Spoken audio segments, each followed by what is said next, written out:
Remember, as an expatriate, Yes. I had come to this country to work. You cannot be telling me I'm going back home. Meeting number one. I refused.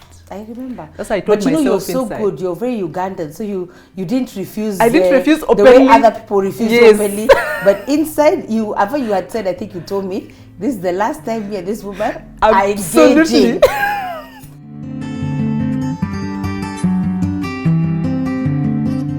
Hey everybody, my name is Angie Murenga. You're watching Just Angie. It's Mwenye-Nchi Monday. It's always a mouthful to say, and I'm so excited. I am so excited because now I feel we have gone regional. Hallelujah. Because I'm here today with the most amazing guest. I honor this woman very, very greatly. Joanita Menya, I really honor you a lot. And I'm so grateful that you're here. I think you're our first East Africa guest. Diaspora guest. Yes, I'm so excited to have you here. Amen. And because I know we can really talk, as I get you to introduce yourself, I think the one thing I really wanted to, not the one, there are many things to celebrate you for. Amen. But in this series of Mwenye-Nchi Monday, I want to celebrate you for being the first African woman CEO of Unilever in Africa. Yes, by the grace of God. Is honestly by the grace of God, but what an amazing opportunity, Joanita. And how that came to pass is the journey that I want us to investigate or to take apart. You also run the Purpose and Leadership Forum in Uganda. In Uganda, yes. Which I'm telling you, when I first came to Uganda, you guys told me you have the ability to take over. Yes. I am officially afraid. That's you also are okay. The people for taking over and going, you know. Yes. But it's amazing to hear the miracles and things that are coming out of Uganda. Amen. So that's the conversation I want to have over the next 4 Mondays. Amen. But please tell us who Joanita is. Amen. The journey. My name is Joanita Menya, and I have many identities. I am a child of the Most High God. Amen. And that is my first identity. My second identity is I am a mother of 4. Amazing. Kimberly 15, Nicole 10, King David 7, and Abigail 1 year. So I've done fantastically well really in that space. And I am a marketplace leader, like you have heard. I look after Unilever Uganda. And I'm really privileged at the journey God has taken me through in that space as well. And I am very passionate about Africa. Yes. I believe I'm part of the solutions in Africa. And I start with Uganda, but I'm really excited about what I want to see in Africa. And I'm working towards that. And what stands out for me, and when I hear Pastor Angie, echoes my purpose discovery journey. And my purpose is to rebuild foundations in 3 areas: in the marketplace, in family, and in governance. So, and that is to secure the future generation. So I've found my purpose. I'm so glad I'm living it. I'm loving the process. And I think I have passions, like I said, I have passions about Africa. I have a passion to lift as I climb. And I do that a lot in the marketplace and in my PLF space and all those things that I do. And I have a passion to build very high-performing teams. You do? I do. And you actually do so. And so that is who Joanita is in a nutshell. And you're married? And I'm married, to the most amazing man, Michael.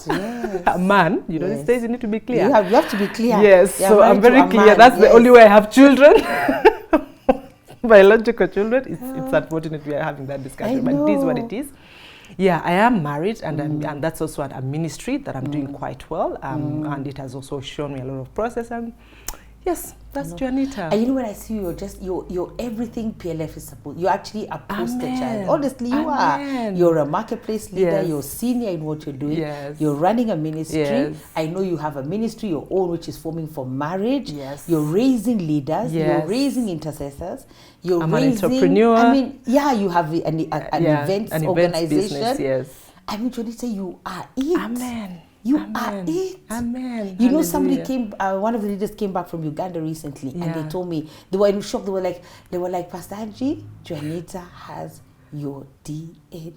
Amen. They were staring at what is like a Pastor Angie movie. I was like, It's so amazing. Amen. Because I've been able to pour myself out, and you've taken, yes. what I like with you is you've taken the vision and you have run with it. Absolutely.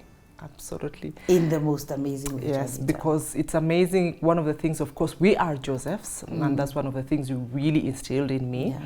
And I honor you so much, Pastor Angie. And I don't call you mom for the sake. I call you mom because you have mothered me in many aspects. So the Josephs, one of the things we learn about Joseph is whatever you do, give it your best. Yeah. Yeah, do it well. And I think wherever we are called to do, I think that is one of the most outstanding things about the Joseph generation. Whatever we are called to do, give it your best shot. And you see, that's me. Absolutely. I was saying, when I cleaned toilet, I cleaned them the best. I got tips for cleaning my toilet. Wow. Yes. Wow. In pounds, not there you go. not in Kenya 3 shillings. shillings, No, Kenya shillings. not in our 3 shillings, in English pounds. Absolutely. And it was a place where people are not supposed to tip, but yes. because of what they have found you doing there. Absolutely. Because when I do something, I do it with all your heart. And I think that is one of the things that drew me to you. And I think that's another discussion for another day, because I was drawn to you on TV. Yes, you said you told you that story. TV. Absolutely. And you went and told, is it Wango that yes. I saw this woman on TV? Yes. And then when Wango said you can meet her, you said it's a lie. First I had to make my first aid. Anyway, that story, it's amazing. What did you do? Hey, that story I was, and I'll drive to where I'm going, because there's a way purpose is birthed out of discomfort. Yes.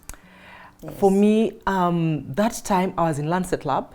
I was waiting for results that I had been waiting for like ages, which weren't supposed to take ages. So I was irritated, I was annoyed. So I turned my frustration to TV in the Lancet Lab. And I look at TV, and there you are. Pastor Angie, you are talking about raising teenagers and the difficulties of raising teenagers. And what actually drew me to that is that you are giving the foundation of faith and how to raise teenagers, you know, this in was that on space. TV? Yes, on TV. Okay. I mean, it was 2016 or 2015, thereabouts, so it's many years ago. I don't even think you remember. So, and at that time, my firstborn child was getting into teenagehood, and she had all sorts of drama. So I was looking for someone who can give me a solution for teenage dramas at the time. Wow. And then I look at this lady speaking on TV. I'm like, hey, so these results were delayed because I needed to meet this lady on TV. On TV. You know? So, of course, me and my loud mouth, I went back to office and I told everybody about this amazing lady who seems to have my solution to my teenage dramas. And that's how I ended up with Wango. I was working with Wango in my workplace, and I told her, I need to meet, there's someone you need to meet. Because now I was telling her she needs to meet you, as if me I hadn't met you. Anyway, fast forward. I like that. It's like the way we own, you had our bishop. I owned you quickly. You don't even know me, you were telling her, you need to meet this her. woman. So, and then she tells me, that woman. And she said, Pastor Angie, I said, yes. I described you with your flower in the head and everything. It's like, I know her. I can get you face to face. I said, where? How? When? The plot was finished. Within 5 minutes, I showed up on Tuesday. But she had called me. We talked on the phone we first. spoke on the phone. Then you came. See, I had to confirm whether Wango, you know me. Wango, I had to confirm whether Wango actually knew you. First, it was shock. I was like, okay, Wango knows this lady. Hey, that's how we are starting. So that's how it started. So I spoke to you, and then you told me about the Joseph space and how you meet and fellowship. And you were there. I was there that Tuesday. I remember. I came. And then we were with your Yani. Then you tell me, you've met me first, and then the first thing you tell me, the priority for you is to go back home. Yeah. Remember, as an expatriate. Yes. I had come to this country to work. You cannot be telling me I'm going back home. Meeting number one. I refused. I remember. That's why I told myself. But you know, you're so inside. good. You're very Ugandan. So you didn't refuse. I didn't refuse openly. The way other people refuse openly. But inside, after you had said, I think you told me, this is the last time me and this woman are engaging. I said, clearly, whatever she's saying is not for me. By then, that's what I told myself. I think this woman, whatever she's saying, is not mine. So, Sasa, this is the end of this relationship today. We are ending it today. After meeting me I on told TV. myself. Huh? So I sat. But later, the following Tuesday, Wango calls me. You're not coming for Joseph? This is the Monday. It's the Monday, yes. Yeah. I told her, listen, me and Joseph, I think I'm in the wrong space, so just go. But Sasa, as she was going, I was like, maybe I should just go one more time. If this woman shows up again with that message, it's over. So I come the one more time. Hey, and unfortunately that lady's late. The one who passed, I don't remember her name. She was such a worshipper. Lily. Oh, Lily. Bless her soul. Bless her soul in peace. So Lily worshipped like nothing. I was drawn to that worship. I was like, I think as if this is not the right place, but in my head I was like, but this woman tells her she's going to see me again and tell me the other stories. Never ever. So I actually sat behind, so that you don't see me. The wall even. And then you came and just kept passing your eyes around me. I said, she has seen me again. Never ever. So I was going outside when I met Wango. I said, you've not said hello to Pastor Angie. I said, I don't want to go. I don't want to say hello to her because I know exactly what she's going to tell me, and I told her it's not for me. So I was hurrying. So when you were hurrying, you were coming from the office. Hey! We met. Yes, Jesus is Lord. We have to meet. You cannot run away from the instruction. Let me tell you, when an instruction comes, it doesn't matter. Yeah. Just because flow. Even as we end now, Absolutely. as we go into the next video, let me tell you something. You see now, look at all the beauty that has been birthed out of you going home, including becoming the first. You see, we don't know the things that God has for us, so we must obey Him in all ways. Yes, that stands out, obedience. Obedience, because when I see you're where you are, because you obeyed God. Absolutely. That is why, and you obeyed this crazy woman, which is where half the people get stuck. Half the people are like, this woman, I never want to see her again. Me, I'm off. But somehow God brought you back into that space, and we're here today, and we're going to discuss this journey.